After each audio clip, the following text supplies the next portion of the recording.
Good evening. I'd like to call this meeting of the Southampton Town Board to order on the 23rd day of February 2021. Please rise if you're able and join me for the Pledge of Allegiance. I pledge allegiance to the flag of the United States of America and and to the republic for for which it stands, one one nation, under God, indivisible, with liberty and justice for all. Let's remain standing and join together in a brief moment of silence.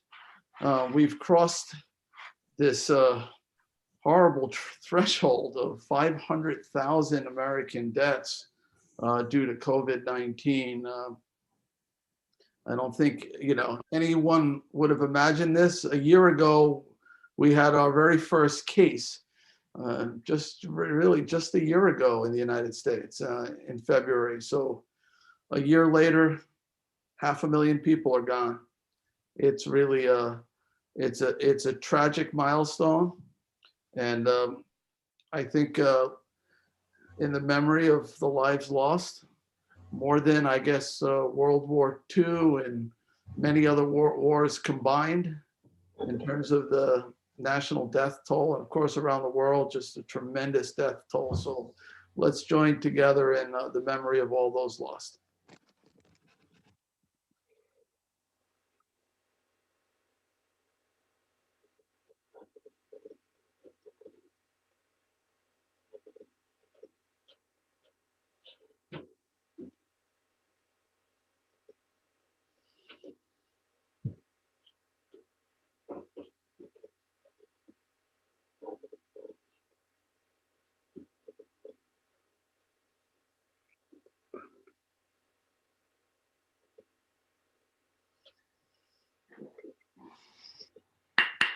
Okay, thank you. Please be seated.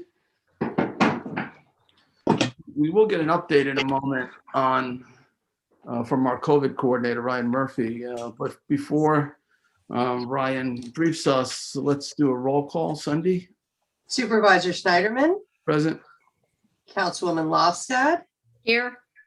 Councilman Martell, Here.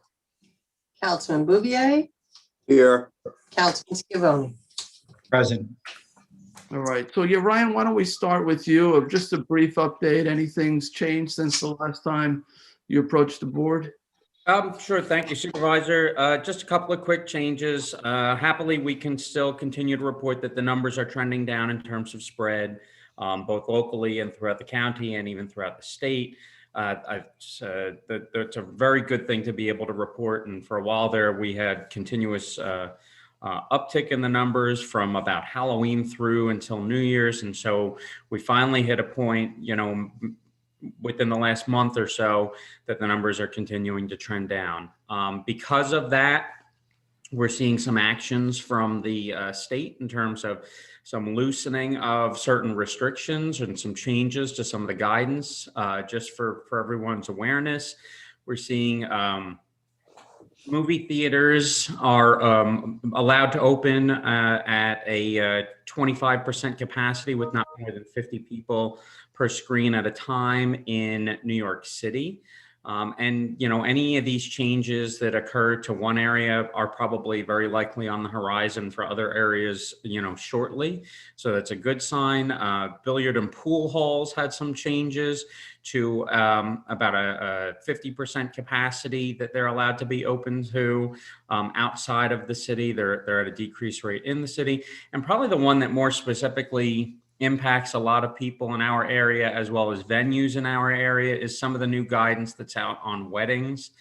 I think we reported at the last meeting perhaps that the state had passed a new ruling that weddings could happen or wedding receptions could happen for 150 people or 50% of a venue's capacity, whichever is lower. Since then, they have now issued some additional information to the effect of clarifying that guidance. All the patrons have to be tested prior to the event. There must be a sign-in with contact information that's kept by the facility or the organizer for the purposes of potential contact tracing. Venues have to notify the local health department of the large events that are occurring above the social gathering limit. So anything above 50, the notification has to go to the local health department on it. Masks are required at all times, except for when seated and eating or drinking. And ceremonial and socially distanced dancing is allowed under strict guidelines.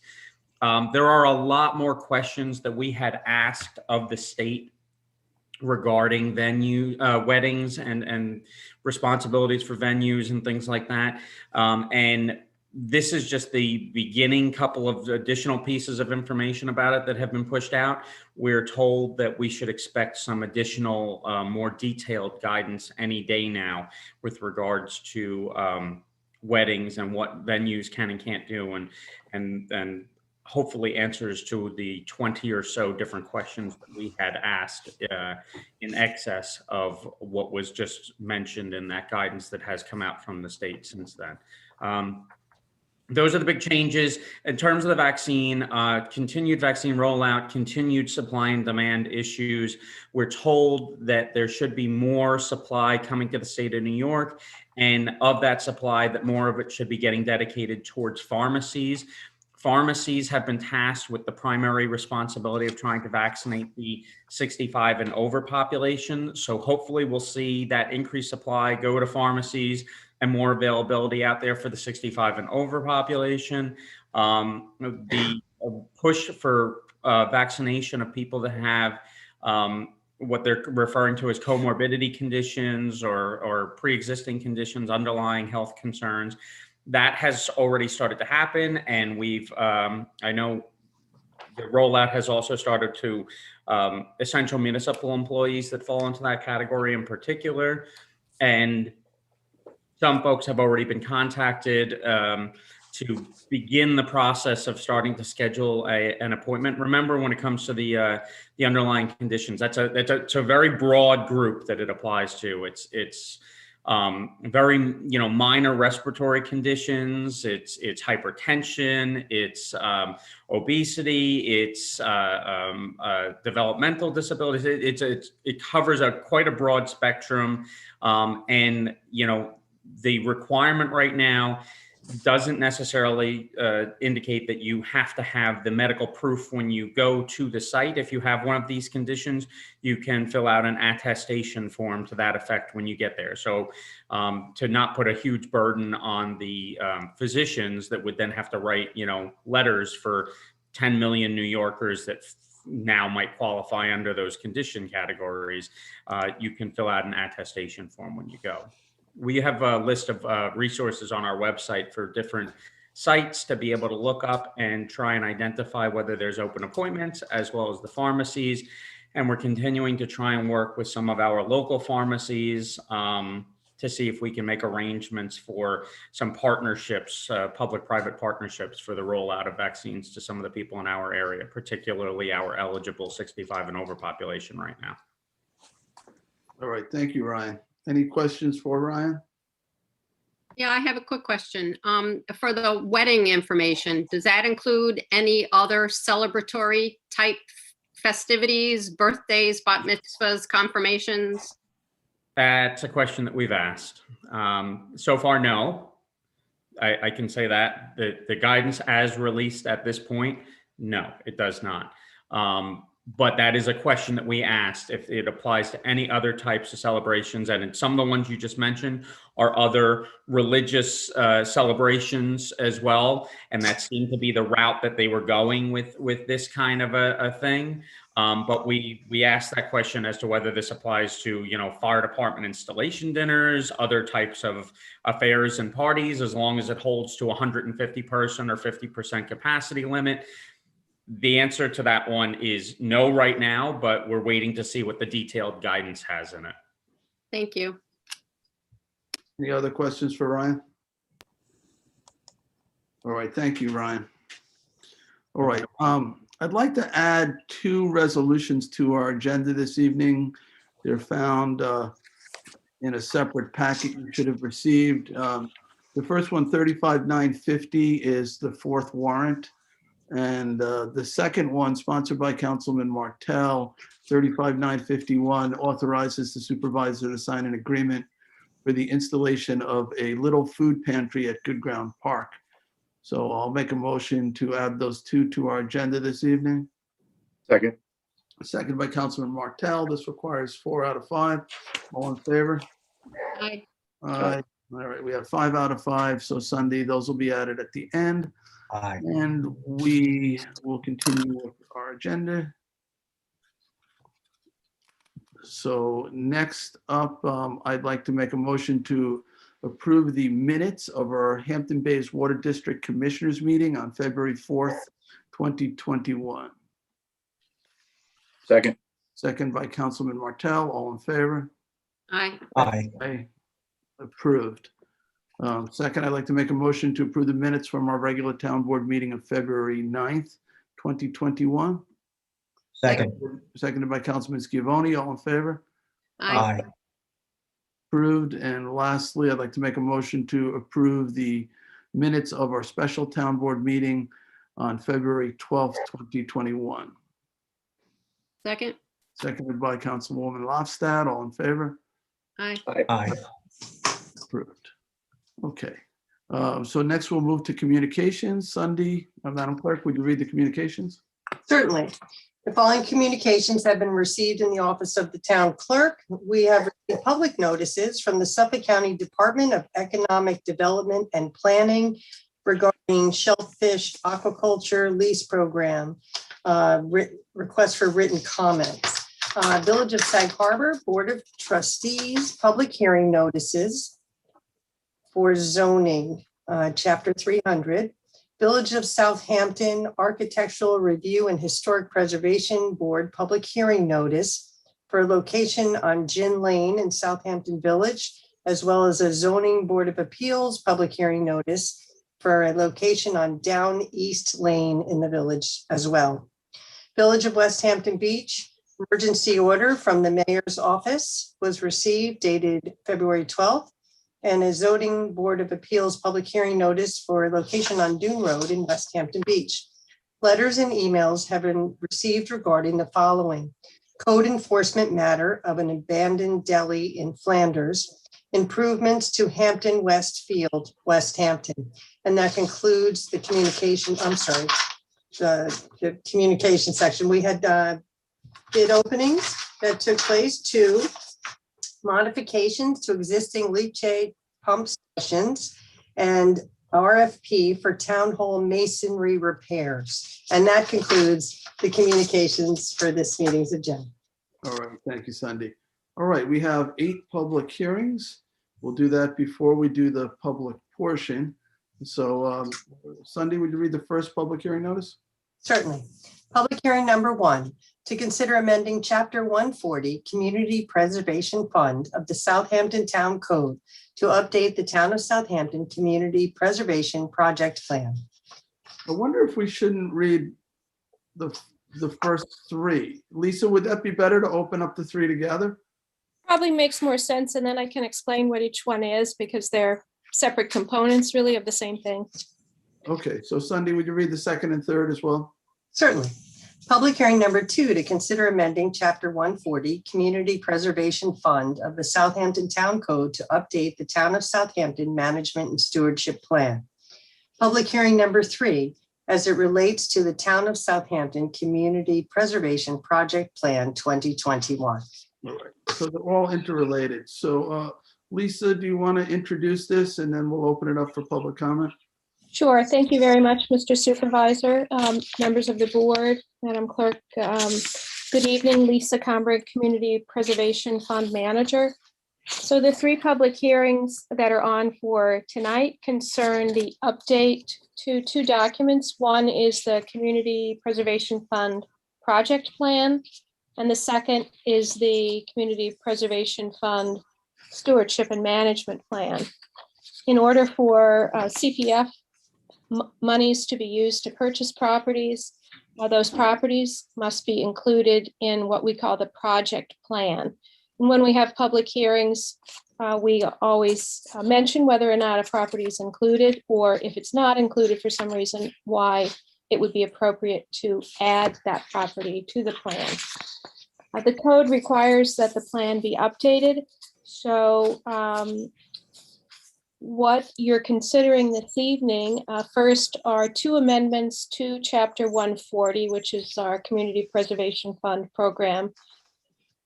Chapter 140 specifically includes references to the year of the current project plan and stewardship and management plan.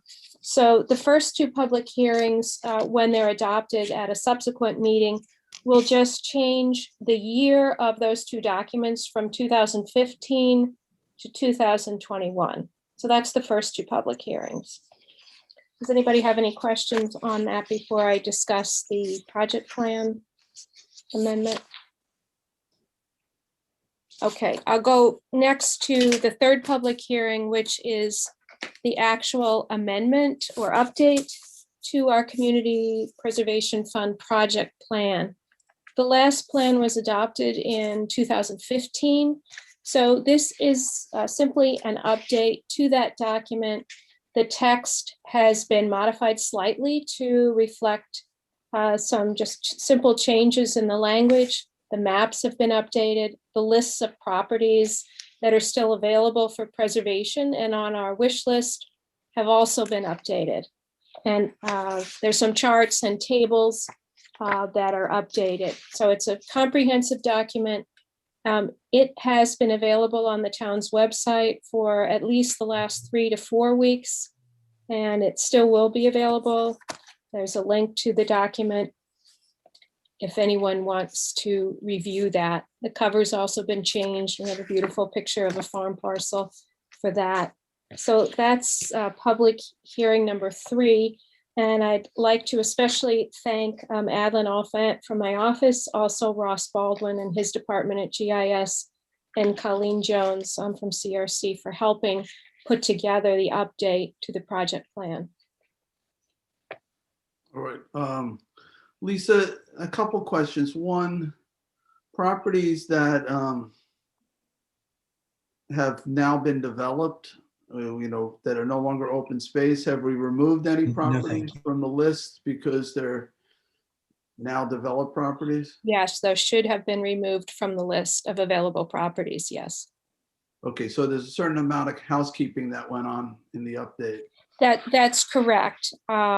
Yes, definitely some housekeeping, and it's very labor intensive actually for that work to be done by Adlin and Ross as they go through the various parcels. Have parcels been added to the list? As far as I know, no parcels have been added. We are continuing with the very comprehensive list of properties. As far as I know, none have been added, at least since 2015. However, as you know, we do have the opportunity, if a property was for some reason not included, and excuse me, if it's appropriate to add it, you do have the option to do that at a later public hearing. Can I ask also, since the last update you said was 2015, Correct. so that's now 5-6 years ago. The CPF program's changed in a number of ways. Since then, the biggest change is the water quality component, the 20%. Right. So is that reflected now in this plan? The other thing, and I guess you can answer these both together, a recent change allows us now to buy certain rights to preserve our maritime heritage. And have we added, or are we considering adding any properties or at least language into the overall plan that may be part of the types of things that the board strives to achieve? With respect to the maritime properties, the language has not been changed to reflect that, but we certainly could add some appropriate language. Some of the parcels that were listed in a preliminary study that was done are already included in the plan, but we can certainly cross-check that to make sure that it's accurate. And let's see, what was your first question? Before we go back to the first question, can you just tell me with the maritime piece, do we have to do anything on a local level to enable that? Is that like an opt-in or is it automatic? I think it's automatic based on the state law, because as I think Assemblyman Thiel described it, it was really just a clarification of how the monies could be spent, but that those expenditures were really already included in one of our other categories. Okay, so It was water quality, that's right, I remember now. So the water quality, we have a separate plan for that, and that update is being put together right now. okay. And I just also So wanted. Lisa, Yes, John. I'm sorry, to the supervisor's question, those properties that the water quality monies have bought or set aside for potential use for sewage treatment or other conditioning of water as it enters into our aquifer or runoff, is that included in the Community Preservation Fund management plan? Are those listed as projects that have been identified by the water quality? I think that those would be identified in the separate water quality plan, not in this separate plan. All right, thank you. Yep, and I also just wanted to thank Laura Smith in my office. She also was very helpful in updating some of our text regarding the different categories of properties that we look at in considering our acquisitions. All right, any other questions for Lisa? Yeah, just a point of clarification. So if we wanted to move on some kind of maritime heritage action, there's nothing, we don't necessarily have to add anything to our project plan or our stewardship plan at this time. Not at this time, correct. When we acquire a property, then it gets added to the management and stewardship plan, because that's the document that governs, what category it's in and what expenditures in particular we might be putting towards that particular property in terms of stewardship. Thank you. Any other questions? All right, we'll go to the public. So this is public comment on these three hearings, public hearing number 1, 2, or 3. Charles, is there anyone who wishes to be heard? I do have one person. She's coming in. Okay. Lorraine. Okay.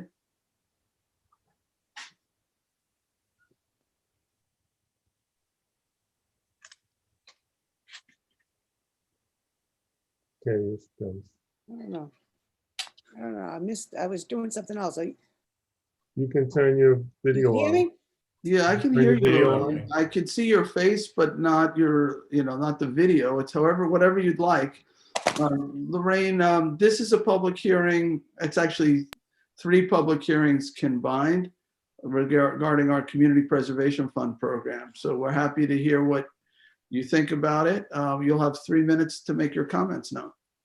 Thank you. I just wanted to read into the record. I'm sorry, we just identify who's speaking. Sure. It's Lorraine Pacelio, 23 Nash Avenue in Flanders. I am Vice President of the Bayview Pines Civic and Taxpayers Association. I don't have anything to say. I don't know how my name came up, except I raised my hand, but it's regarding a letter that I had sent to you guys. And I believe Ryan Murphy is on the problem, but I would like to read the letter into the record. So what I'm going to say, Lorraine, because we're in the middle of a public hearing on a very particular topic, that I'm going to put you back in the waiting room, and Okay. public portion would be, I believe, since there's no public hearings today that are specific to what you're here to talk to the board about, we'll bring you back in public portion. It shouldn't be very long. Okay, great. Thank you. All right, thank you. At least I hope it's not very long. You never know. All right, is there anyone else who wishes to be heard on public hearing 1, 2, or 3? I see no hands. Okay. Do we need to leave this open? Probably not. Yeah, I don't think so. It's mostly performer update. I think, is there resolutions to Not tonight. adopt these Not changes? tonight. We put them on for the next meeting. All right, then why don't we just leave the Yeah, written keep it open. record open? That won't hurt. All right. So for 2 weeks? Is that fine? I think that's good. Yep. Thank you. Or 10 days? How soon is the next meeting? Probably 2 weeks. 2 weeks. 2 weeks. Okay, Oh, wait, I don't know about, let me see. We have a special meeting prior to our next regular meeting. Next Tuesday night. they're all special. Yes. You keep this on to March 9th. March 9th Yeah. is the next meeting. That these All right, so I'll make, hearings will be held to. all right, I'll make a motion to close the public hearing, but leave the written record open till March 9th. Second. Seconded by Councilman Bouvier, all in favor? Aye. Aye. Aye. I All need right. you Thank you, to, everybody. I need you to close each one individually, please. Oh, okay, we can do that. So we'll do the same motion and same second on all three of them. So a motion to close the first and leave the written record open until March 9th, seconded by Councilman Bouvier. All in favor? Aye. Aye. Same motion, same second on public hearing 2. All in favor? Aye. Aye. Tommy John, are you voting? Yes, aye. Aye, okay. And same motion, same second on public hearing 3. All in favor? Aye. Aye. All Thank right, you. no Thank you, problem. everybody. Appreciate it. All right. Thank you, Lisa. All right, so Sunday, would you read the 4th public hearing notice? Public hearing number 4, to amend Article 4 of Chapter 330 zoning entitled Multifamily Planned Residential Development Districts to eliminate references to PDDs, continue to allow for Pine Barren credits and development rights where appropriate, reference special exception standards for assisted living proposals, reference Chapter 216 for affordable housing requirements, reference the fee schedule, and increase required distance from hamlet centers from 500 feet to 1/4 mile for large senior developments and from 1/2 mile to 1 mile for all others. All right, thank you, Sunday. Janice, will you introduce this? Yes, Janice thank you, Scherer, Mr. Sir, Janice and members of Scherer, the board. Who's our, Town Planning and Development Administrator. can we change that title? Sure, can I get a raise too? I like to say land planning administrator, so. That works. Gonna Thank cost you you, for, thank you all for having this hearing tonight. This is, we did have a work session regarding this effort. And really it came out of, as you may recall, an actual application for a multifamily planned residential development when we realized that this code was not amended to strike out the references to PDDs. And so in essence, the real purpose of all of this code is just to clean it up and eliminate the reference to PDDs. Planned development districts, as you know, are no longer available as a land use tool in the town of Southampton. So basically it was a lengthy, there was a bunch of little housekeeping items in here. In the work session, you may recall in January, supervisor we were talking about, the distance and increasing that to make the more potential sites that could avail themselves to this code. So we added that. And everything else is really just to, if you have enough land acres, you need 5 acres in the first place to even apply for this zoning category. And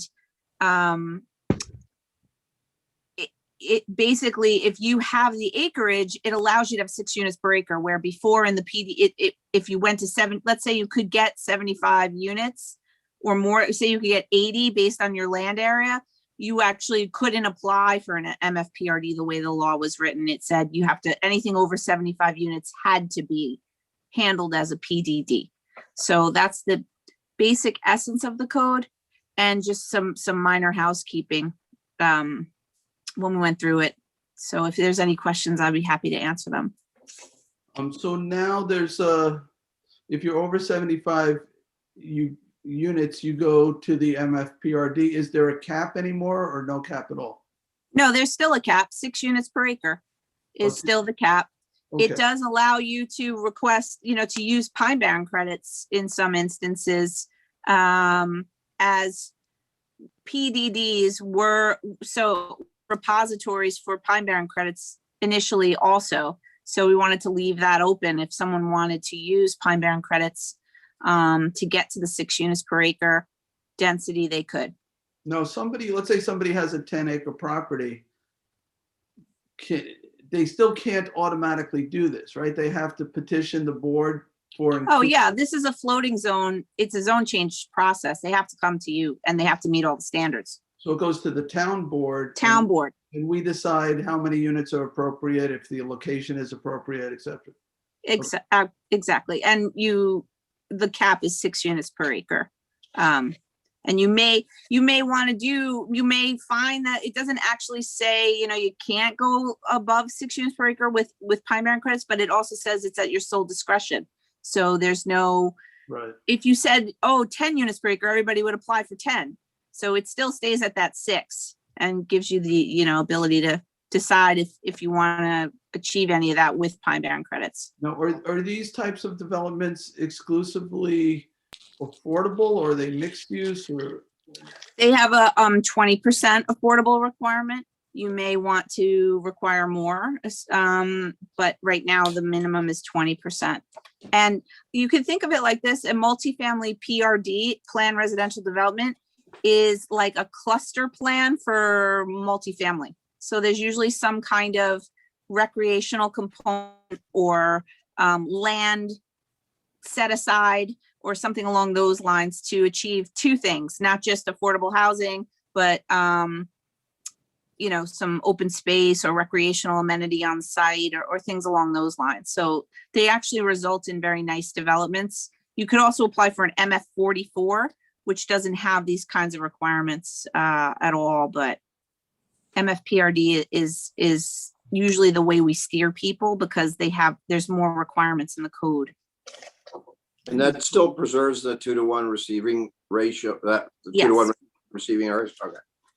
There's no age restrictions. It doesn't have to be over a certain age inhabitant. No, that would be SC 44, which is a senior citizen zone. So you have a lot of these floating zones, we call them, and you decide whether or not you want to land it upon petition. And you do it the same way you always do, which is you elect to consider it in the early phases. So you could tell somebody, don't want it, it's completely discretionary. Or you can say, okay, we're going to elect to consider this, and then they come in and do the full submission. Okay. Any other questions for Janice? Yeah, I have one. At the last work session, I think it was Jay that brought up about lot coverage. And he was wondering if that 20% number was a good number for lack of the specific wording he used. So I just want to make sure that, that's an appropriate number. It is. Dave Wilcox and I kind of went over it and looked at that, and we think it's fine. We think 20% is still achievable. Yes. Okay, and just one more thing about if one of these places is built and it's not within the parameters of the new parameters of quarter mile or a mile, that are they required to provide a shuttle service? Yes, first of all, they have to be within that distance in order to qualify as the floating. Those are one of your criteria for even landing the zone in the first place. And Okay, if so they it's not don't, an and either-or. they may request a waiver of that. And it does say on page 8 of the code, so 330.25A 3 sub A C. It says, in cases where multifamily housing is not located a short and safe walking distance, village center or public transit area, the applicant shall provide a bus service, shuttle, or other transportation mitigative measures. So that's all gets vetted in your zone change realm where you consider that. Okay, thanks. Sure. All right, any other questions? Janice, are there other sections of the code that reference the PDD? This is the second one that we've changed. The first one being the agricultural PDD, we changed to ag conservation districts. And added some new language. And this is house cleaning because it refers to the PDD. Are we going to have to go through the code and, clean up a bunch I of think that's other- probably a good idea. We should Yeah. do a sweep and just do one public hearing for all the rest of them. Right. I would agree. Okay, thank you. Sure. I'll put it on my to-do list. I know. We'll talk about it. Anybody else have questions for Janice? All right, Charles, to the public, do we have anyone who wishes to be heard? I have no hands, Mr. Supervisor. Okay, I'll just put it out there for anybody who's watching. If they want to speak at this public hearing, this is your opportunity. Please raise your hand. There's an icon, should be sort of toward the bottom right or middle bottom right. And that'll let us know that you wish to be heard. Still no hands. All right. On Thursday, I have a planning board meeting to go over their referral back to you on this. So I would recommend that just stays open so you can receive those comments. Well, yeah, we can Or, make- for certainly comment need the written record open. Yeah. That would allow the planning board in as well. Do we want to extend the public hearing? I would say no, we don't need to. So I'll make a motion then to close the hearing, but leave the written record open for 2 weeks or till what, March 9th? Second. Seconded by Councilman Bouvier. All in favor? Aye. Aye. Aye. All right, thank you. Thank you. Sunday, the fifth public hearing notice? Public hearing number 5, to consider deleting Town Code 330-167B3 in connection with the Zoning Board of Appeals authority to approve a change in a non-conforming use and enact Town Code 330-185.1 to have this review conducted by the town board. All right, I could introduce this, or Katie or Janice. I don't know. This is really the third public hearing, I believe, on this. So I'll do just a very brief introduction on it. Our code provides a section found in few other codes, which allows a non-conforming use to be changed from one non-conforming use to another by the zoning board. Typically, non-conforming uses are allowed to operate until they stop operating and for a period of time, and then they're supposed to revert to conforming uses. So for example, when we do zoning, a certain area might be residential in nature, another area might be commercial in nature. But if you have a commercial operation in a residential zone, at some point that could become a residential use. Southampton Town Code allows the zoning board to a sort of a middle path to go from one non-conforming use to another, as long as the zoning board deems it to be more beneficial than the current use. And, I put this law in because I felt that that type of authority seemed very much like a change of zone. And my understanding of the law was that the town board has the authority to change zones for a property. That in terms of predictability and community character, you want to know that what the future of the property next to your home would be. You're buying a home, you're spending your life's, you're making a major investment. And if you believe that when that use ends, it will become a home like yours, this provision creates some unpredictability that I was concerned of, and I felt it would be better in the hands of an elected body to manage it. So we've held 2 other public hearings. I'm not prepared to close this even tonight. I want to continue with the work session. Some people have questioned whether we need standards, and I'm working on some possible standards for us to discuss. So, but I do want to hear from the public if there's people who want to weigh in on this. But Janice or Katie, do either one of you want to say anything additional to my introduction?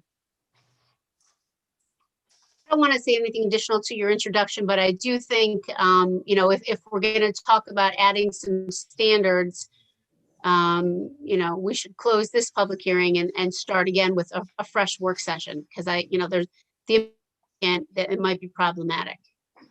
Okay, that's a thought too. It really, I guess, depends on whether the standards go to the zoning board or the standards go to the town board. If the standards for the town board's review, then it's largely similar to what's proposed, and I think we could just do it as part of this hearing. Yes, that's true. That's true. All right. And Janice, did you want to add anything? No, just, we went over the planning board comments, and I think, I'm just here in case you have any questions or you need anything. Thank you. Right. Okay. So Charles, do we have people who wish to be heard on this? I have no hands. All right. Again, if anybody wishes to be heard, you should find on your screen a raise your hand button. raise hand icon, and just click on that, and we'll know that you would like to be heard by the board. I still have no hands. Okay, I will make a motion to adjourn the hearing until March 9th. Second, Seconded by Councilman Schiavone. All in favor? Aye. Aye. Aye. All right, so this will continue on March 9th. All right, Sunday, the 6th public hearing notice. Public hearing number 6, to consider a local law enacting Southampton Town Code, Chapter 160, entitled Mining and/or Land Reclamation. Right, who is introducing this? I could give an introduction to this. This is the second public hearing of a bill that I'm sponsoring here to add a new section to our town code 167. It would essentially establish a water monitoring program for the sand mines in the town of Southampton. This came from enabling legislation that was passed in 2017 by the New York State Legislature, signed by the governor, for any county of over 1 million with a sole source aquifer, i.e. Nassau or Suffolk County. This is the first program of its kind. Southampton Town would be the first. And just want the board to know that this hearing is going to be left open. There are a couple of changes that are small changes that are going to be made to the code, and I will get the code out to you shortly. And those changes refer to site plan. There's some language on site plan, and we're going to change that a bit, as well as the covenants and restrictions portion of the bill is going to be changed as well. All right, thank you. Any questions for Councilman Schiavone? Okay, Charles, do we have anyone who wishes to be heard on this? No, sir. All right, Okay, I'd like to make a motion to leave public hearing open until March 9th, 1 o'clock. all right, so All right, motion- Sunday, that's our next meeting? Yes. Okay. so to adjourn the hearing to March 9th. Is there a second? Second? Seconded by Councilwoman Lofstad. All in favor? Aye. Aye. Aye. Approved. All right, Sunday, the next public hearing. Public hearing number 7, to consider amending Town Code, Chapter 312, Article 5, Vehicles and Traffic, to enact changes in the no parking regulations on Sabonic Inlet Road and Town Point Road. Okay. Who's introducing this? I will be, All I right. can handle that unless Councilman Lofstad or Martell. Well, they can add on. So Tom Neely is our Director of Intermodal Transportation and Traffic Safety. And that's one I can remember for some reason. Well, thank you for the introduction.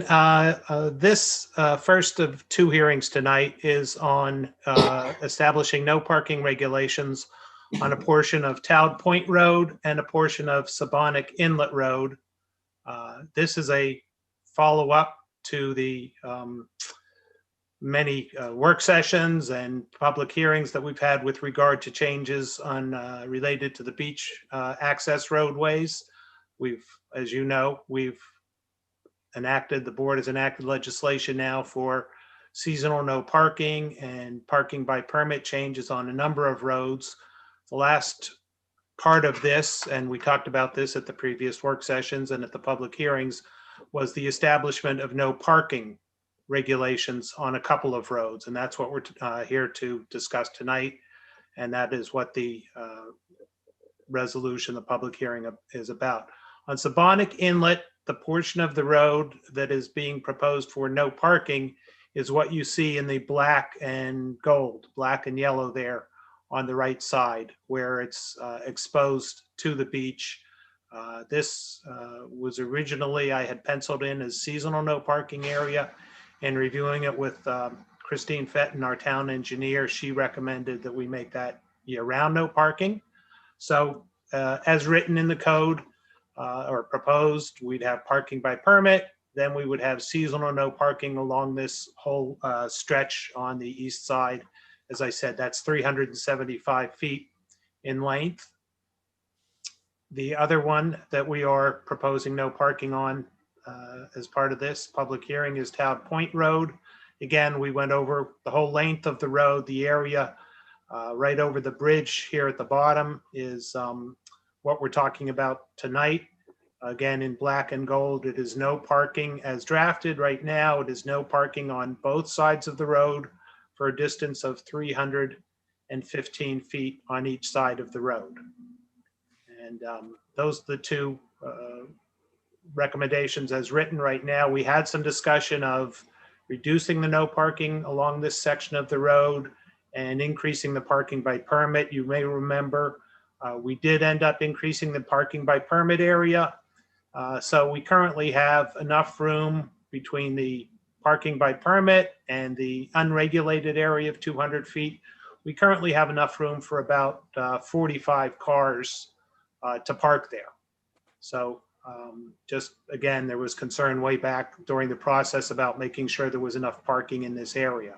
So those are the two elements of the regulations that are part of this public hearing tonight. There is no notice of adoption on for tonight. Again, thought leave that open for comments if the board so wanted to do that.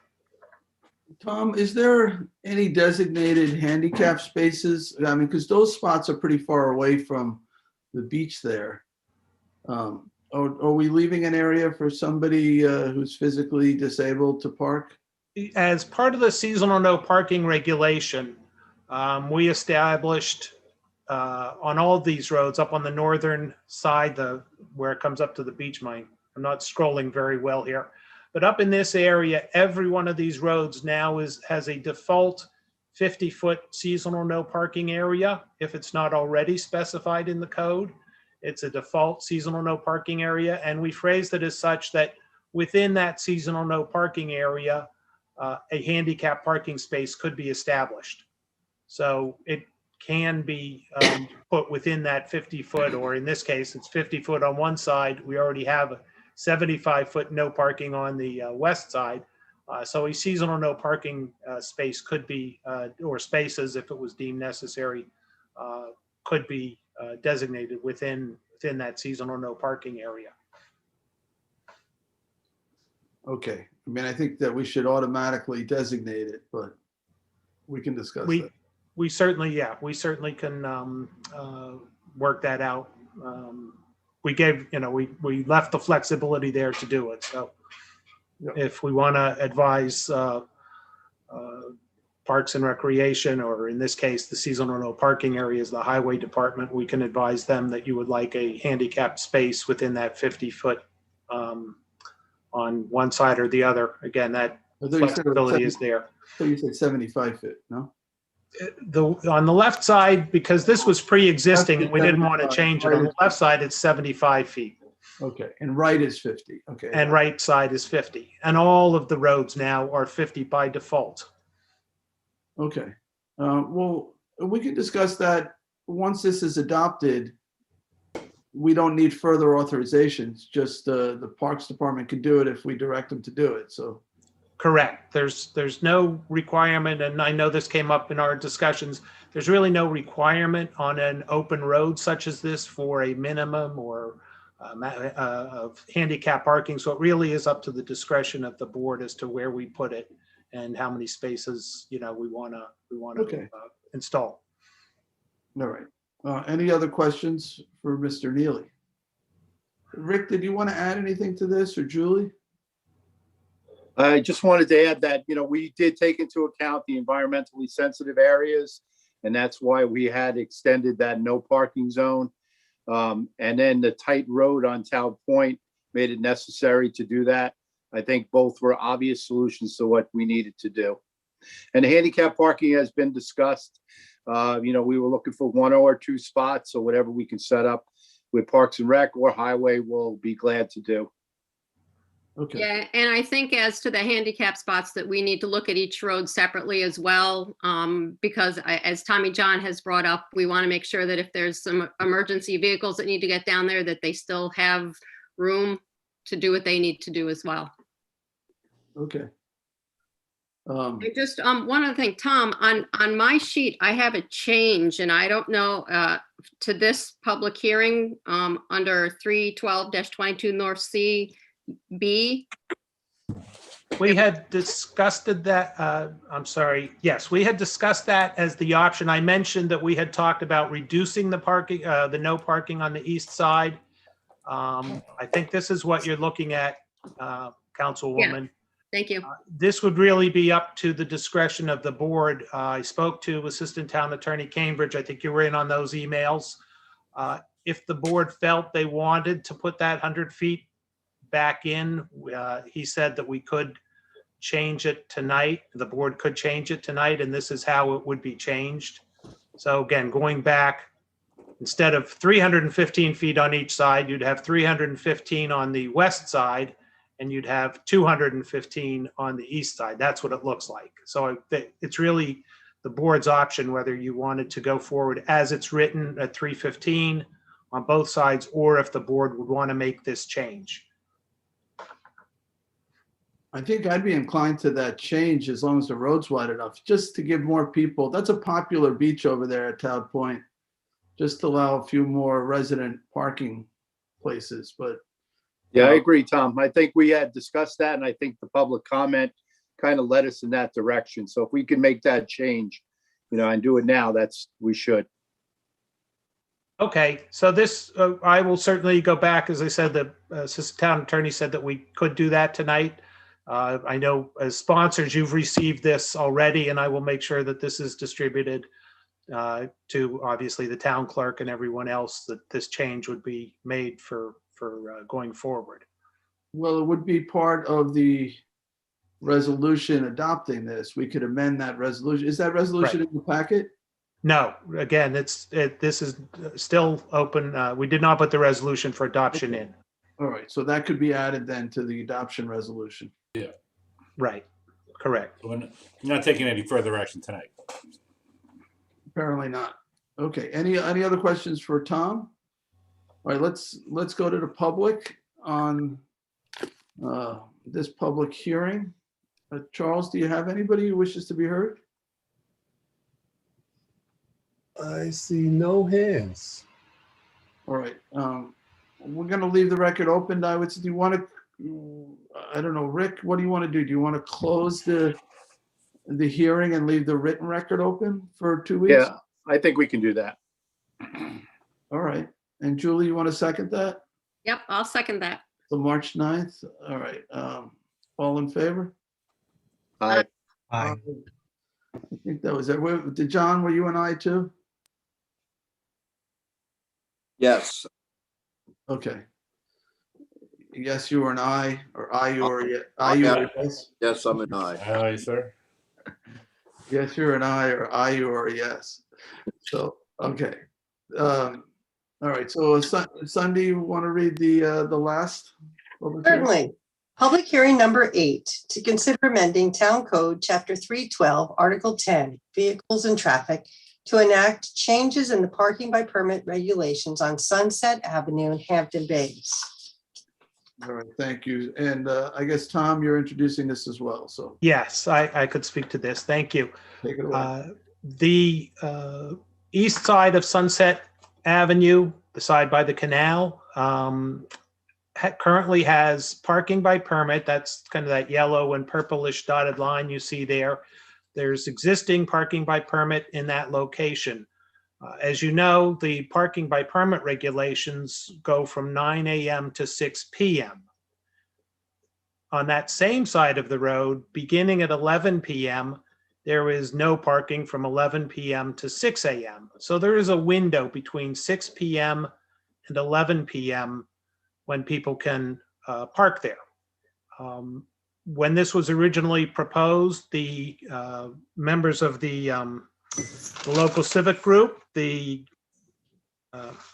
Hampton Groves, I believe it's called Hampton Groves Beach Association, I believe is their name, if I'm getting it right. They reached out, they wrote a letter to the board. I spoke, yes, Hampton Groves Beach Association. I followed up after the public hearing about these regulations, had good conversations with a couple of the members of that board. They asked that the parking by permit regulations be extended from ending at 6 p.m. to end at 11 p.m. I relayed that to our two sponsors, Councilman Martell and Councilwoman Lofstad.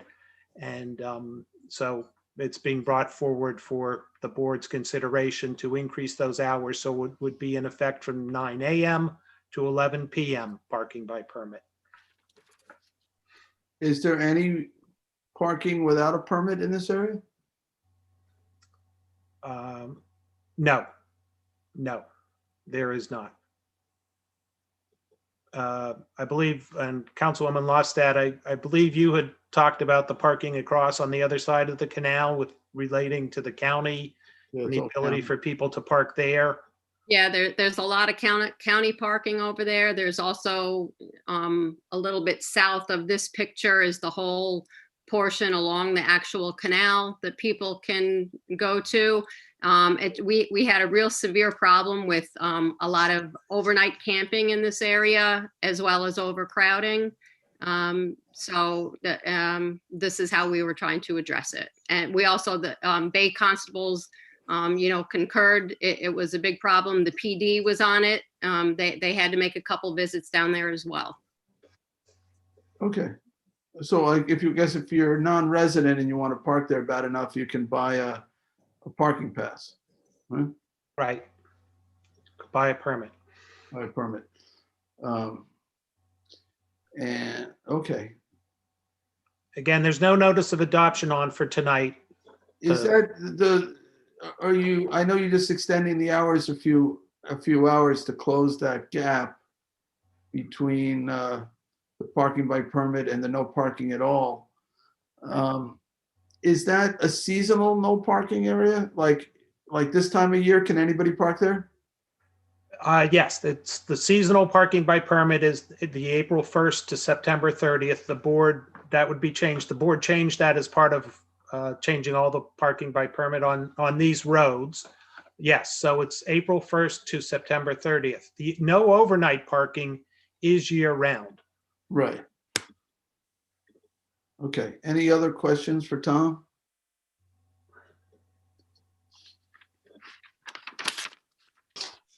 Rick or Julie, did you want to add anything to this? Just wanted to add that this was one of the locations where the signage was really poorly written, and it caused probably most of the problems that we had. So we're hoping this can really tighten up that area. And it's a very narrow road. The people's lawns are right up against the road. It should be a quieter area. We're hoping this helps out that community. Okay. And just as a point to note, because we've changed a lot of regulations on a lot of these roads, I've actually put detailed posting guide maps together for highway and parks as to what signs go where, what directions the arrows point, how far the signs are apart. I put one together for all of the roads that we've been discussing and that the boards, adopted changes. I think Councilman Martell and Lofstad have seen that map or maps, but we're trying to be very careful this time around to make sure that everything is posted correctly. Okay, Thank you. all right, let's go to the public. Charles, is there anyone who is indicating they want to be heard on this hearing? There are no hands. All right. Do you want to do the same thing? We'll leave it open to the 9th? We'll Yes, please.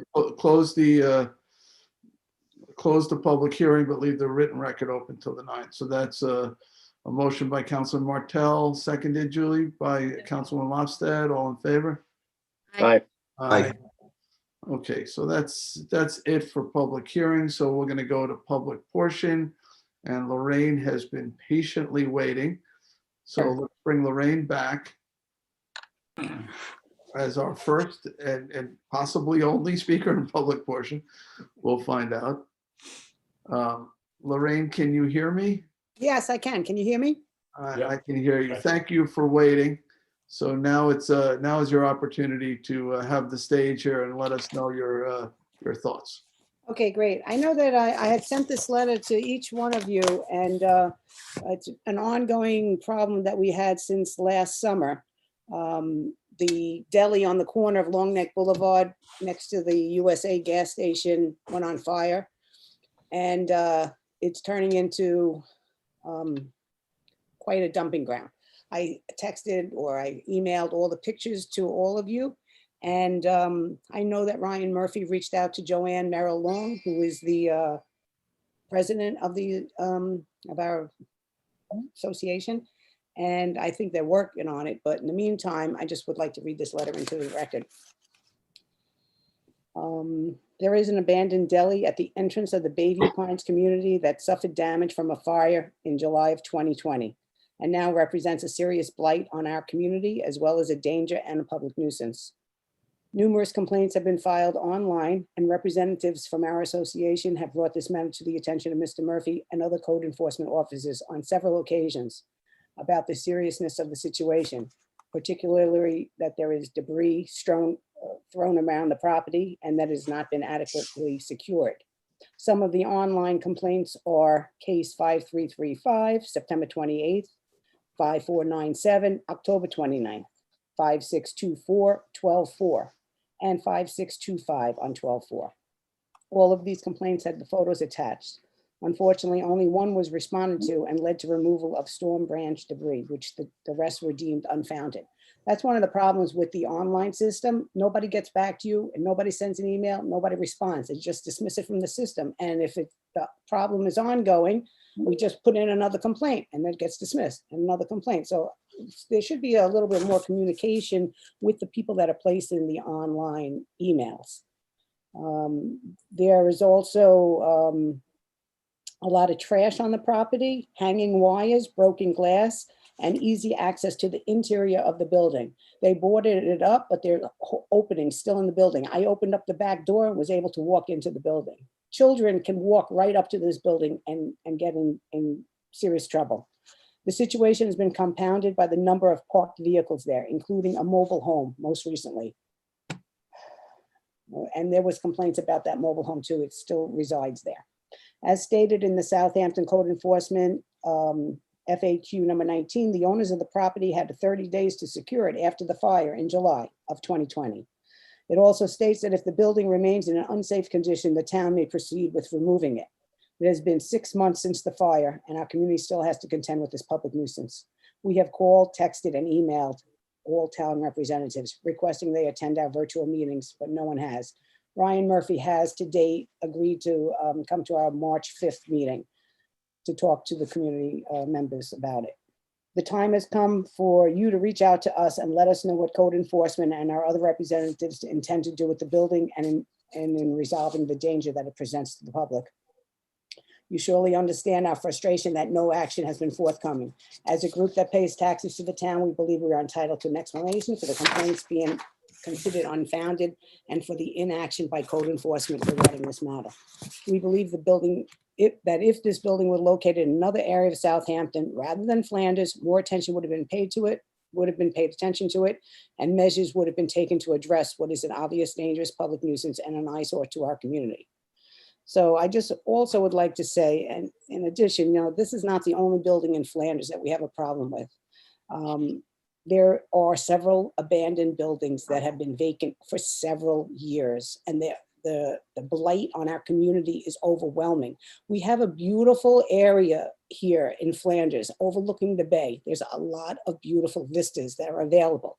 The 7Z's strip mall, if you guys could buy that with CPF money and turn that into a marina and open up that property, take down that mall, because obviously whoever's trying to buy it can't get the proper permits approved, or they don't think they can get them approved. It's too much money, too much work. If you took down that strip mall, the view of people coming around that turn would be like, wow, a real wow. Okay. The Brewster House, that big blue building that had been covered up by trees. Well, the new owner was going to make a big, hotel, motel, whatever, bed and breakfast. None of it happened. Okay. Now the thing is huge and ugly. They took the trees down so people can see that it was for sale. And it's just horrible. It's over 20 years it's been standing there. It's dangerous. They got this little fence around it, but it's a 4-foot fence. Anybody can get over it. And then there's the old community center by the trailer park home. That's in between the Circle and Route 105. That has been boarded up for many, many years. I don't know why these buildings remain in our neighborhood. Why can't you guys do something about taking them down, fining them? There was a house on Long Neck Boulevard, I think it was 215 Long Neck Boulevard. You guys eventually took down that house because the roof was opened up, and I think raccoons were nesting in there, and the guy next door said his kids are over there. The raccoons are running rampant. I mean, why can't these other properties be taken down like that one? What do we have to do to get you guys to invest in Flanders, take down these buildings and open up our neighborhood and let people see the beauty that is here naturally?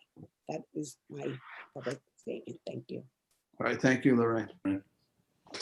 So Lorraine, just on the subject at hand, I know Ryan Murphy, I don't know if he's on or not.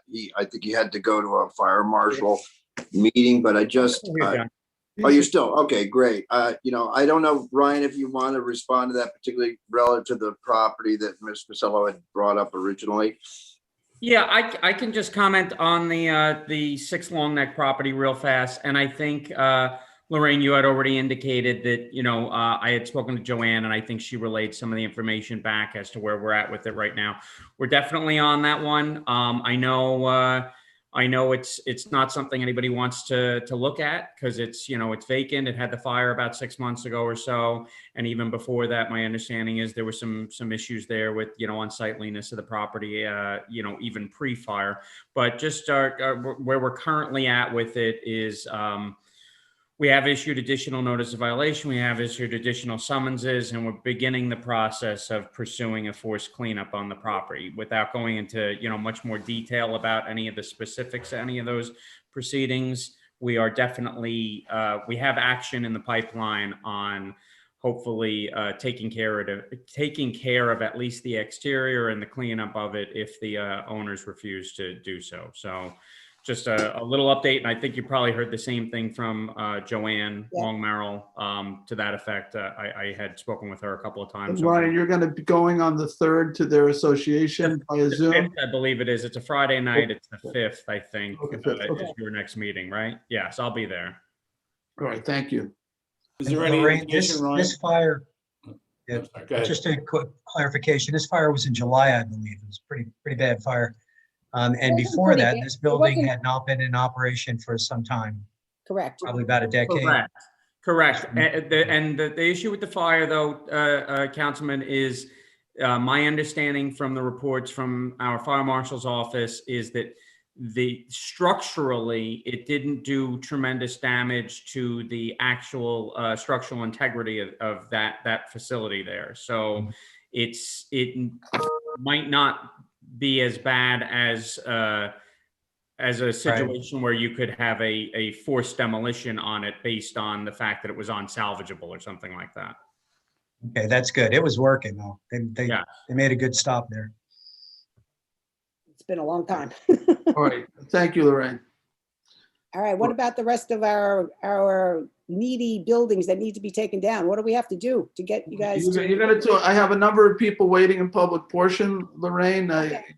So you'll be able to reach out directly to Ryan Murphy about those buildings. And We you're, can talk more about it on the 5th, Lorraine. Two of those items, I know Lisa's on here too, but we can reach out to you, Lorraine. I know Lisa made offers on I think the two of the properties you mentioned there. I'm not sure where that's at, whether the owners be willing sellers or not, but we can follow up with you. Okay, all right. okay, Thanks a lot. thank you, Lorraine. Now, Charles, who do you have next as for public portion? Adrian is next. Hello, Adrian. Let me unmute yourself. Nice to see evening. you. You're Thank saving a lot of gasoline, right? You can go to various town boards without having to drive. It's great. My carbon footprint is next to zero now. Not bad. So, well, good evening, Supervisor and all town board members. It's actually nice to see you all.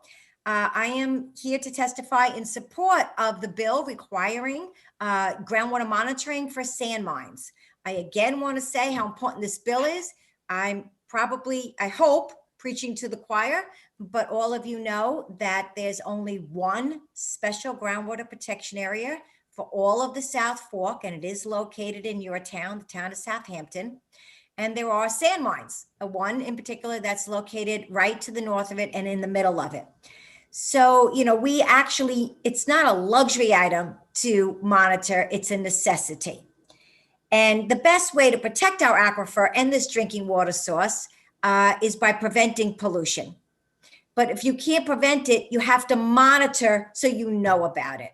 If we can monitor, we can catch any contamination early, and we can then address the source so it's not an ongoing situation where it's contaminating drinking water. Ignorance isn't bliss. Ignorance is dangerous and very expensive. That is the case with drinking water. The reason that this monitoring bill is so important is because it will, I believe, deter and prevent contamination, but if not, it will catch it early so we can immediately act. That's what the people, I believe, in Southampton want, and that's what they deserve. In addition, in order for this bill to effectively work as you intend, the data must be made publicly available and readily available. We are suggesting, and I submitted a letter for the record, I hope that you've received it, but the town agree, whether modifying the legislation or just in regulation, to put any and all data on your website so that the public can, there's complete transparency and the public will have access to that data. That's how we keep sand mine operators accountable. That's how we keep any agency accountable, is with a partnership with the public. So I'm urging you to do that also. I want to thank the sponsor of the bill. We appreciate that. And I'm really hopeful that you all will support it. It's imperative. And I think as you do this as a town, it will be emulated by other towns as well. So thank you again. And thank you for the opportunity to comment. Thank you, Adrian. Jim, on that, because the hearing is still open, though we closed the hearing today, but we adjourned it to the 9th. That's There is correct. a letter. It is, letters can be received. Is there a way to get Adrian's testimony incorporated into the public hearing? I mean, we know Adrian has spoken on this in the past as well. I believe, we understand her comments. We agree with her comments, I think. I don't think there's, any dispute as to what she's saying. And there's a letter that also follows what you said this evening. So, okay. Yeah. Yes. Yeah, and I've been working with And it was Tommy received. on tweaking it to address some of the concerns that Adrian and both Adrian and I see Bob coming up next. And he had brought us some issues as well. Yeah. Yeah, we did. So hold those a are the hearing. modifications that Councilman Schiavone is making. Is that correct, Tommy John? There are, and the modifications that I cited dealt with the covenants and restrictions clause that we had on there. We wanted to look at that, as well as the wording in the site plan. Good, thank you. So that won't, the reason I'm bringing that up, so I just don't want that to affect what you're trying to accomplish, Supervisor, to get that into the record. I think you're gonna keep, you're closing the public hearing or closing it open? Well, no, Yeah, it's closed open, it's it. open to the 9th. We left it open. Yeah, I left it open Left it open. for all purposes until March 9th. And we did receive Ms. Esposito's letter today. Are you, Tommy John, is there anything in the law or any amendments to it that will address the issue of transparency that Ms. Esposito raised in terms of publishing the reports to our website or someplace where the public can see it? And not specifically, but because it's would be held by the town, it would be information that's owned by the people. I think we could do that as a matter of policy, but maybe to clarify it, we could add something to the code. Yeah, So we can add a that sentence, is, right, and that doesn't impact, it's not a substantial change which would delay the approval of it at this point. Okay, thank you. Yeah, because one point on is that dealing with the DEC in particular on some of the well monitoring issues, that they were reticent to give us addresses. So it's, that just making that point that I really agree it should be transparent exactly for that reason. So I would certainly support that. Right, we just have to figure out the mechanism. Does, the company that is doing the groundwater testing, or are they required to make it public, or does it go to the clerk? Does the clerk have to post it to the website? Whose job is it to get it out to the public? That's, I guess, the one technical piece we have to figure out. right. Okay. Yep. Sure. Thank you, Adrian. Cynthia's next. Heard you on the radio today, Adrian, on PFAS. Good job. And Thank you. I think I saw you on Channel 12 too. Was that today? You're everywhere virtually. You're a star. Our drinking water challenges never seem to end, unfortunately. Yeah, well, we're making headway. Yes, I agree. All right, Charles, who do you have next? Cynthia's next. All right, Cynthia McNamara. If Mr. DeLuca wants to follow up on what Ms. Esposito said, I'm fine waiting till he speaks. if that Okay, makes more you sense. want to group that together? I suspect Bob is here on the same issue, the sand mining issue. So Bob, do you want to go next? Thank you. Thank you, Cynthia and Mr. Snyderman, members of the board. Two things really. I was having trouble getting in before, so I apologize for not actually getting on when the hearings were up. And maybe we two environmentalists have to figure out the buttons better. But in any case, just quickly while I'm here, I wanted to actually speak first about the amendments to Chapter 330-167, transferring the authority to consider the replacement of non-conforming uses. And again, I'll probably testify at the next round, but I just wanted you all to think about, one thing. I went and kind of looked at this because I know there's debate about whether it really should be a ZBA job or a town board job. And the more I look at this, the more I'm convinced that, the ZBA is largely an appellate jurisdiction where you get turned down for something, you go to the ZBA thinks about it in the context really of your problem, your needs, your hardship, and the implication of your particular property on the properties around. And that's very different in my mind than looking at a new use and a different use in sort of a planning sense, which is what the town board does. And that is usually looked at in the context of the community first, and then back down to the property level. So as you think about this going forward, I'd ask you just to consider that difference because, the zoning board is more or less programmed to look at an applicant who comes in and says, I have a particular problem, a particular hardship, and I need these variances from the code to be able to either manage my practical difficulties or whatever it is. I don't think this law was ever really intended to be that. It was really, in some ways, an incentive to get people out of one use into another. And I think, first of all, you could very easily make the argument it shouldn't be there at all. But if it is going to be there, I think you're really talking about long-term use from a planning perspective, not a variance perspective. And so I would just offer our support, for the supervisor's point of view on this, which he articulated earlier, and ask you to consider that as we go forward. And I'll leave it there until we have the next round. Second item, yes, and I did want to be mercifully brief and stipulate that I agree with everything that Adrian has said. And only just in the context of the town, reminding the town that from the early upzonings to the clearing restrictions, to the clustered subdivisions, to the monitoring requirements for golf courses, this town has been a leader in water quality protection initiatives for decades. And, this is being driven by the data. It was the Suffolk County Health Department that came and found a problem.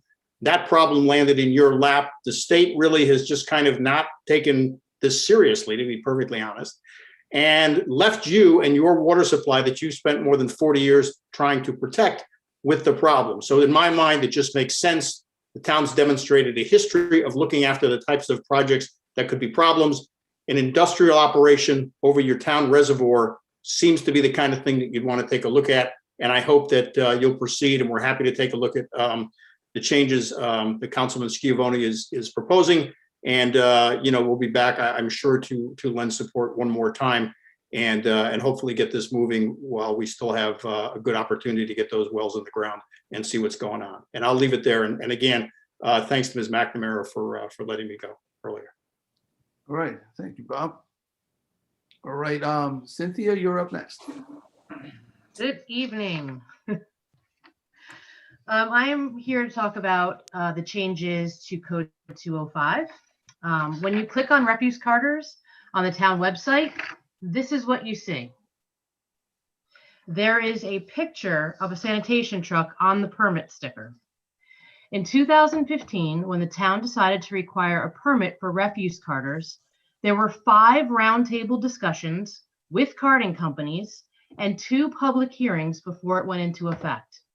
In 2020, with no input from the industry affected, by simply adding 2 words, yard waste, landscapers became commercial carters. When the public hearing notice was published for changes to Code 205, it stated that the purpose of the proposed changes were to update the current regulations contained within the town code to reflect the present practices of the town's transfer stations, address waste management on commercial properties, and require a permit or single entry pass for residential self-haulers at Southampton town transfer stations. I have rewatched all of the work sessions and meetings where these changes were discussed, and it was never explicitly stated to the board that the proposed changes would require landscapers to register as commercial carters. The board was told that the changes were meant to comply with current DEC requirements. The DEC has changed reporting requirements, but those changes were not expected to negatively affect small businesses or local governments. When the DEC expanded reporting requirements, they specifically exempted businesses who carted under 10 cubic yards in a single load of construction and demolition debris, which is where yard waste falls. While the public comment period was still open on these changes, I emailed Christine Fenton to ask specifically if the town would adhere to the 10-yard threshold put in place by the DEC. I never received a reply. After asking again at the Solid Waste Advisory Committee meeting last Tuesday, I was informed that transport of yard waste in any amount by a business now requires a carter permit. Let me tell you what the results of the changes you adopted on December 22nd actually are. A friend of mine who owns a flower and vegetable garden service and transports spent flowers and garden clippings in plastic tubs in her car must now apply for a carter permit and place a big yellow sticker with a sanitation truck on it on her Prius. Or she faces being charged with a misdemeanor punishable by a $1,500 fine or up to 6 months in jail. Because unlike the town, the state allowed affected businesses to weigh in on the proposed tracking changes, they saw this disparity between businesses that were carters as a primary function and businesses that were carters as a result of their primary function. Their resulting legislation took all of this into account. As per the New York State DEC, if you are a solid waste carter, you must apply and pay for a permit and report the amount of waste you haul. If you are a landscaper who hauls 10 cubic yards or more in a single load, you must register for free and report your waste to the DEC. If you are a landscaper who hauls less than 10 cubic yards in a single load, you do not have to register or report. The DEC requires any permitted or registered businesses to submit detailed reports on the waste they transport, and those reports are available to municipalities, such as the town of Southampton, free of charge. It's no secret that the Waste Management Department is operating at a large deficit. Making all licensed landscapers in the town of Southampton register every vehicle as a sanitation truck will generate around $100,000 in revenue.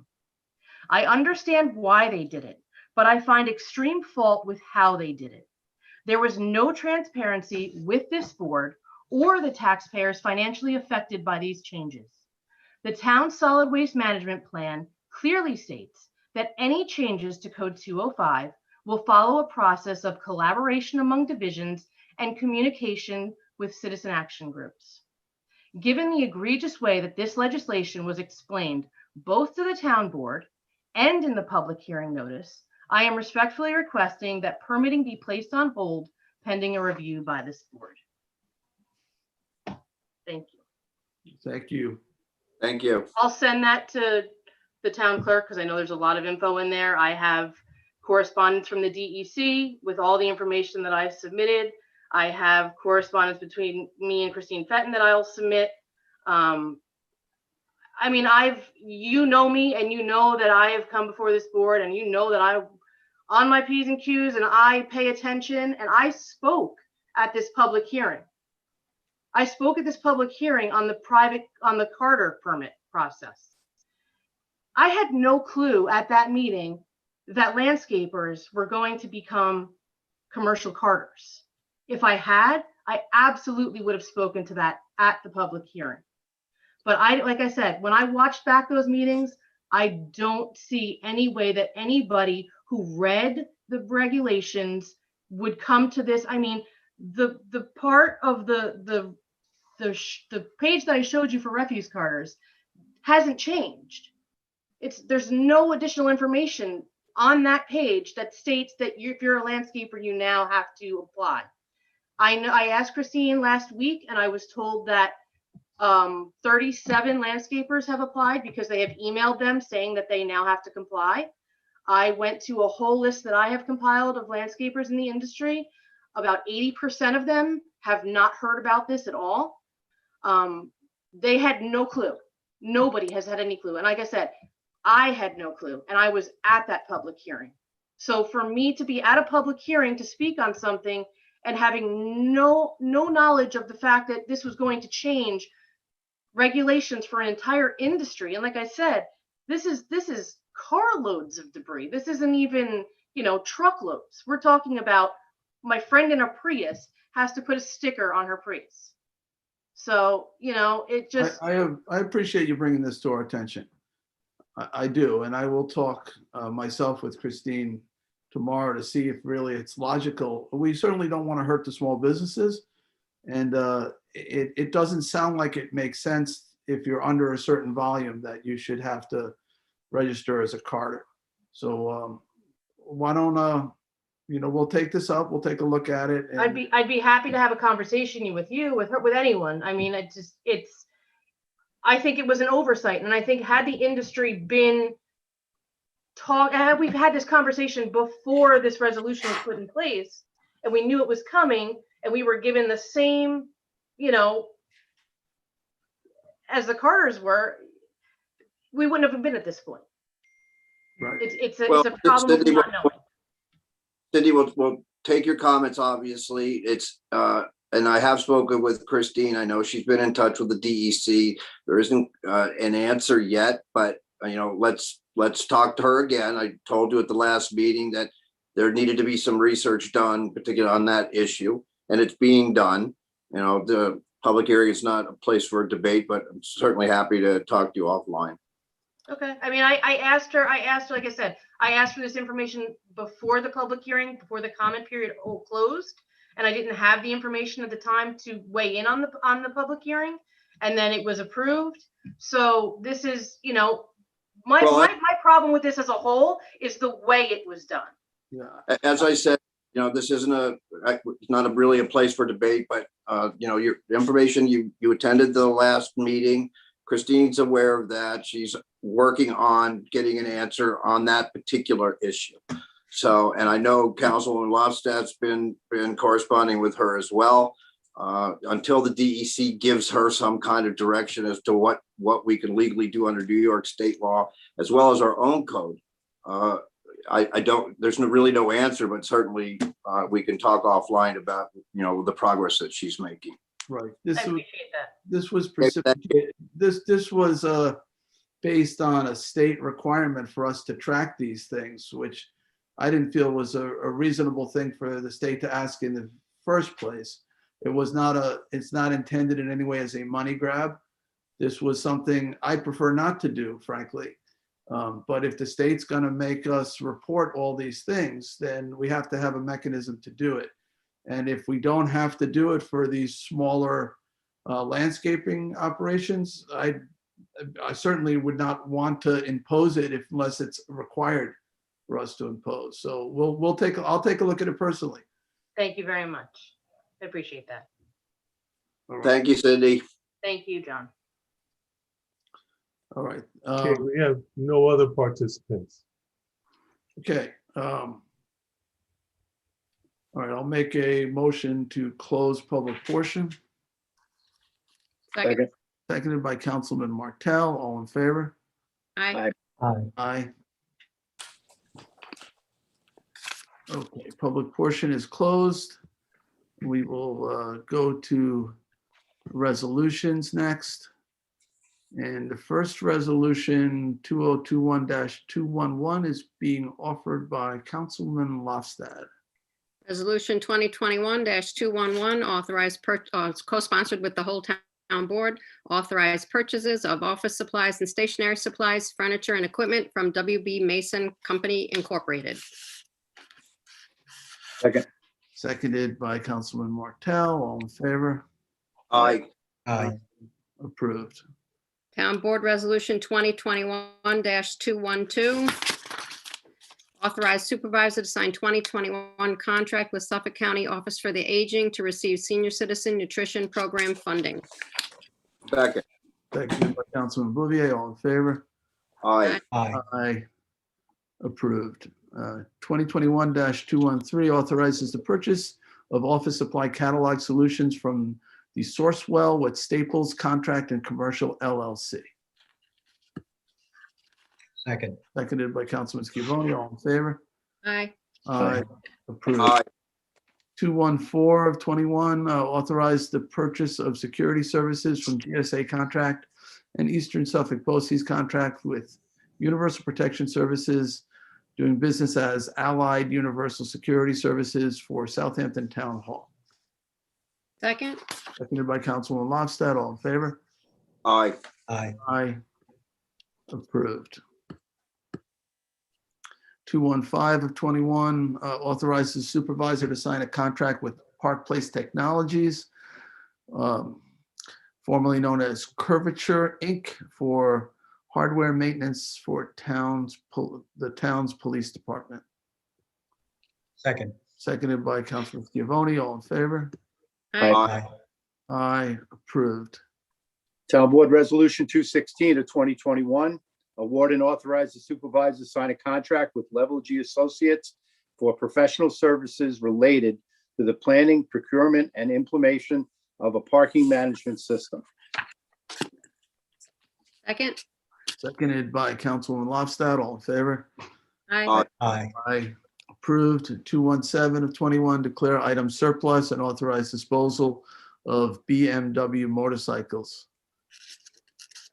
Second. Seconded by Councilman Martell. All in favor? Aye. Aye. Approved. Town Board Resolution 218 of 2021, recall and amend Resolution 219-257, embroidered and silkscreen clothing. Second. Seconded by Councilman Bouvier. All in favor? Aye. Aye. Aye. Approved. Resolution 219 of 2021, resolution authorizing the purchase of one 2021 Ford F-150 XL. Second. Seconded by Councilman Bouvier. All in favor? Aye. Aye. Aye. Approved. 2020 of 21, resolution authorizing the purchase of one 2021 Ford Bronco. Same. Submitted by Councilman Lofstad. All in favor? Aye. Aye. Approved.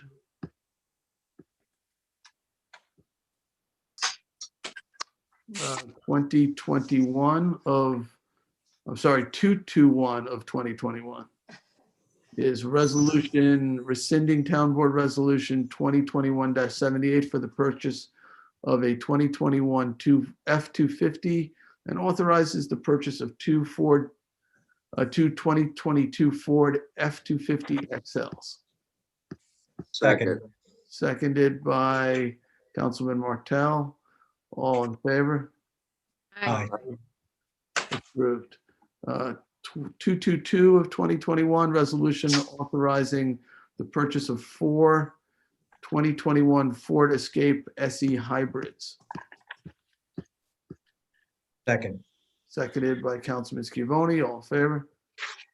Aye. Aye. Approved. Town Board Resolution 223 of 2021, award and authorize the supervisor to sign a contract with Nelson Pope Engineers, Architects et al. For Round Pond Stormwater Mitigation and Wetlands Restoration Project. Second. Seconded by Councilman Bouvier. All in favor? Aye. Aye. Aye, approved.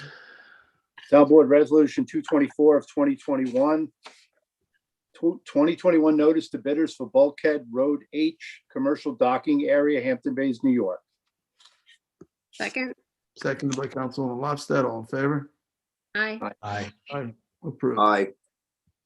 Town Board Resolution 225 of 2021, a 2021 notice to bidders for rebuild pier at South Bay Avenue, Eastport, New York. Second. Second. Seconded by Councilman Lofstad. All in favor? Aye. Approved. Town Board Resolution 226 of 2021, the 2021 notice to bidders for requirements contract for drainage construction. Second. Seconded by Councilman Scavone. All in favor? Aye. Aye. Approved. Town Board Resolution 227 of 2021, the 2021 notice to bidders tree and stump removal. Second. Seconded by Councilwoman Lofstad. All in favor? Aye. Aye. Aye. Approved. 228 of 2021 amends the 2020 budget for various departments. Second. Seconded by Councilman Bouvier. All in favor? Aye. Aye. Did I hear you, Julie? Were you an aye too? Yep. Okay. Approved. 2029 of 2021 establishes a new cost center for the Community Response Unit. Second. Seconded by Councilman Lofstad. All in favor? Aye. Aye. Aye. Approved. 230 of 2021, co-sponsored with Councilman Scavone, appoints the Agricultural Advisory Committee for 2021. Second. Seconded by Councilman Scavone. All in favor? Aye. Aye. Aye. Aye. Approved. We may have one seat still available there, board, to fill. I'll have to check. 231 of 2021 authorizes the town attorney to reimburse NYMER for a claim paid. Second. Seconded by Councilman Martell. All in favor? Aye. Aye. Aye. Approved. 232. Aye. 232 of 2021 authorized the town attorney to commence legal action to recover for damages as a result of a water main break at the Ponquag Bridge, Hampton Bays, New York. Second. Second. Seconded by Councilwoman Lofstad. All in favor? Aye. Aye. Aye. Approved. Aye. Town Board Resolution 2021-233, release performance bond in connection with the subdivision map of Michael Palaco and Tuckahoe. Second. Seconded by Councilman Martell. All in favor? Aye. Aye. Approved. 2021-234 accepts retirement of Edmund Florimont, heavy equipment operator in the Highway Department. Second.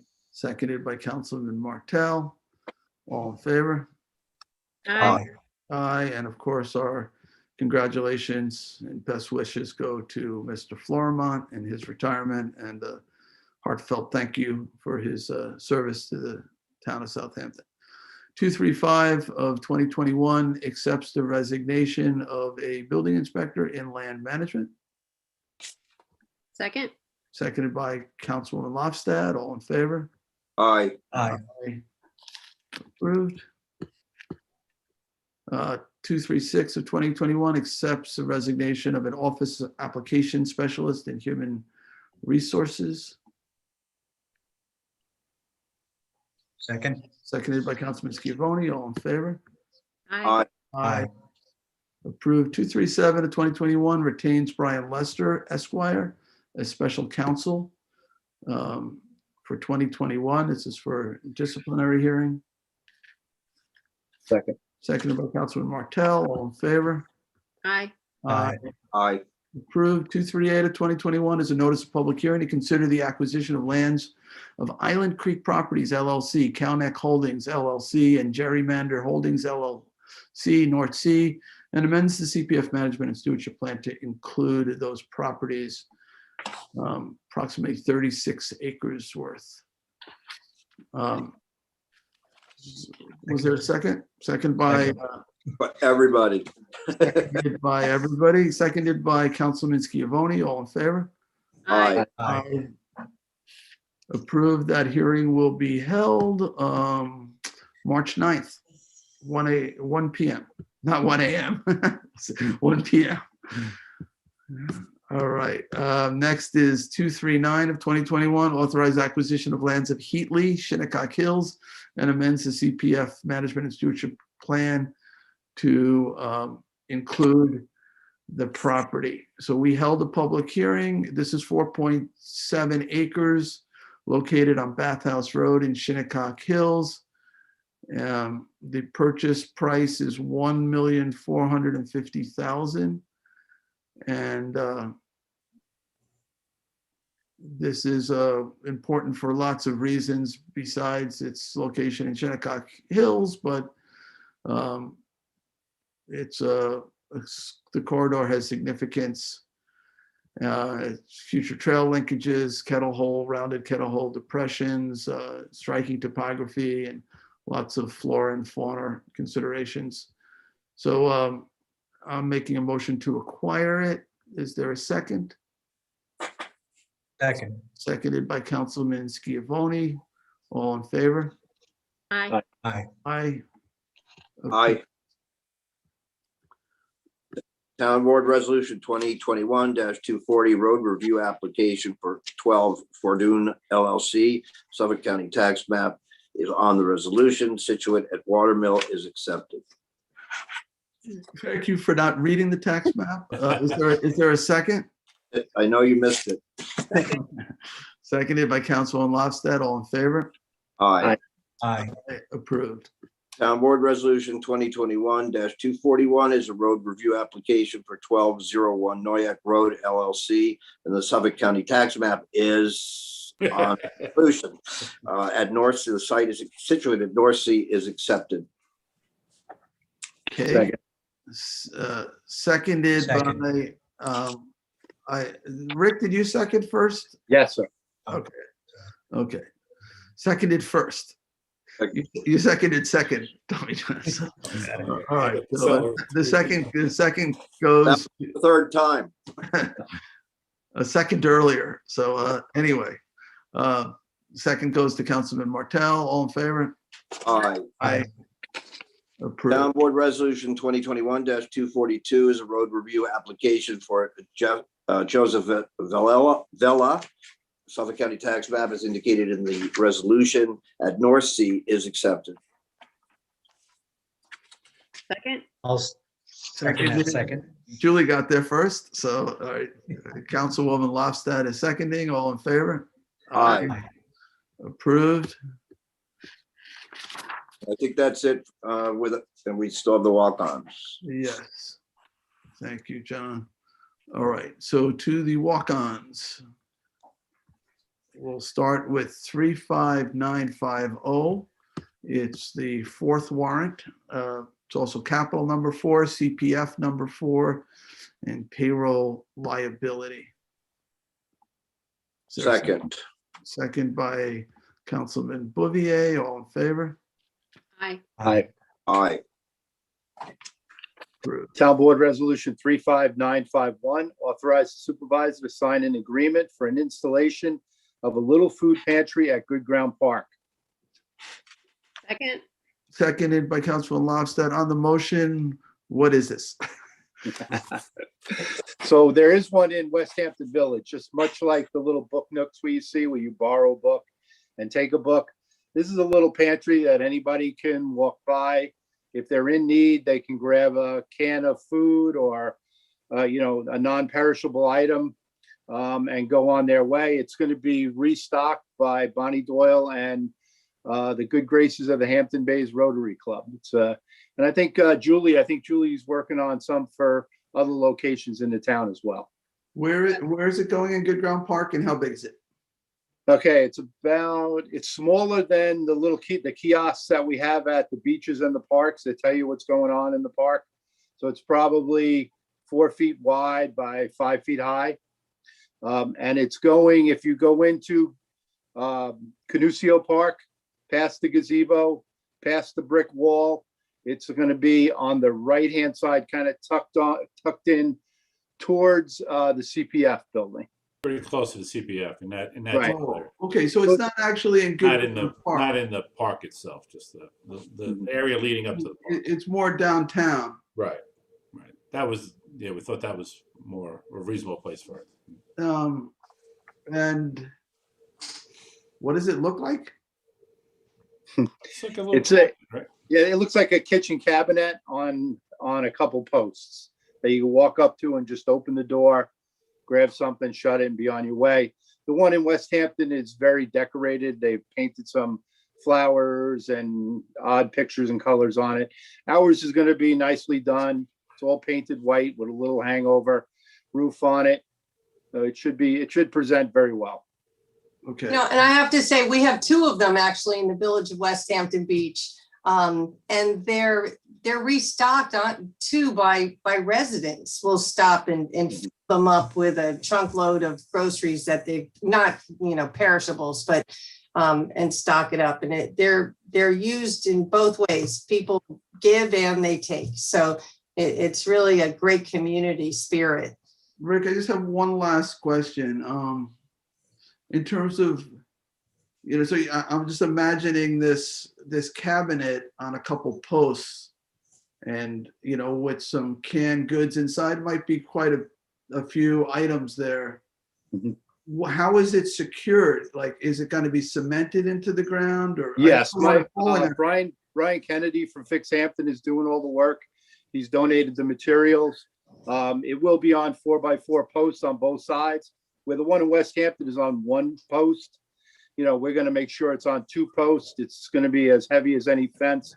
It shouldn't blow over. He will cement it into the ground. Yeah, I'm just concerned too about items maybe falling out on somebody too. So if you open it up and then all these cans roll out on a kid. So I think the idea is great. I'm going to support it. Just let's make sure that, we've thought through all the safety issues. Yeah, Bonnie Doyle's going to do the day-to-day, checking in on it, making sure it's stocked, making sure it's taken care of. So if we have any problems with that, we can certainly address it at the time. Yeah, you might reach out to Brian Tiemann in West Hampton Beach, trustee on the town board there. He's done a lot. The 2 that we have it's really successful. I was a little skeptical at first because I thought somebody would just take all the food and run off with it. That's not occurred. It's been actually really quite successful, but he might have some feedback for you on some of their experiences. Yeah, I'm a little concerned about the elevated shelf that, if it was closer to the ground, I think it might be a little safer, but if they're working elsewhere. Great idea though. It's a great idea. It's nice. It sounds like a good location. So And I appreciate, Rick, you bringing this forward. Well, I thank Bonnie Doyle. She's been on it for a couple months now, and she was really the fighting force behind it. So I'm Yeah. happy to do it. The pandemic has been hard on a lot of people, but even without the pandemic, this community, as affluent as it is, there are many people that affluence is passing by. And it's good to help those in need, certainly. So, Thank you, Jay. all right. So we have a motion and a second. All in favor? Aye. Aye.